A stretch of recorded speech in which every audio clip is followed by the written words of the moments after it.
তো ফাইনালি আমরা 4 ঘন্টা পর ট্রেনে উঠে পড়লাম। বিকালবেলা আমাদেরকে দিয়েছিল হচ্ছে একটা স্যান্ডউইচ, একটা সিঙ্গাড়া, আর দিয়েছিল একটা কিছু ভাজা, আর তার সঙ্গে দিয়েছিল চা, সঙ্গে দুধ, চিনি, সব কিছু দিয়ে দিয়েছিল। তো খাবারগুলো তো বেশ ভালোই ছিল। আর আমি লাইফে প্রথমবার রাজধানীতে উঠলাম, তো আমার তো খুবই ভালো লেগেছে। আর এই দেখো আমার ছেলে এখানে এসে বন্ধু পাতিয়ে নিয়েছে, তো এদের কোনো অসুবিধা হয়নি। ওরা যেখানে যায় সেখানে তাদের মতো বন্ধু পেয়ে যায়, আর বন্ধু পেয়েই তাদের সঙ্গে গিয়ে খেলা শুরু করে দিয়েছে। তো অনেকক্ষণ খেলার পর আর খেলতে ভালো লাগেনি, তো পাপার কাছে চলে আসে। পাপার সঙ্গে একটু পাপার আদর খেতে ইচ্ছা যায়।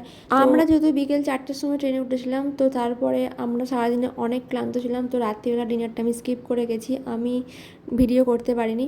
তো তারপরের দিন এটা সকালবেলা, আর সকালবেলা ঠিক এরকম লাগছে দেখতে। তারপর আমাদের সকালের ব্রেকফাস্ট দিয়েছিল এই যে ওটা ওর। তো ওর ব্রেকফাস্ট ছিল বেসিক্যালি হচ্ছে দুটো রুটি ছিল, আর দুটো ভেজিটেবিল চপ ছিল, ফ্রুটি ছিল, আর চা খাওয়ার দুধ ছিল, চিনি ছিল, আর এক্সেট্রা কী ছিল আমি মনে মনে নেই, আর বুঝতেও পারছি না। আর সস ছিল। আর হচ্ছে আমার ছিল যেহেতু নন ভেজ, তো আমার থালিতে ছিল হচ্ছে ওই যে ডিম, আর হচ্ছে ওটাকে কি ফ্রেঞ্চ ফ্রাই, আর হচ্ছে দুটো রুটি। তো এগুলো খেয়েই আমরা ব্রেকফাস্ট কমপ্লিট করলাম। আর এটা যেখানে যাবে সেখানে তো হুড়ো কুস্তি লেগেই আছে, আর কাউকে দরকার নেই, আর কোনো বোরিং ফিল হবে না। সারাদিন এরকম করতে থাকে। আর আমার ছেলে একটু কিছু হলেই কাঁদতে কাঁদতে আমার কাছে চলে আসবে, সে আমাকেই জ্বালাবে। তো চলো আজকের ভিডিওটা আমি এখানেই শেষ করলাম, দেখা হচ্ছে নেক্সট কোনো ভিডিওতে। তো বাই।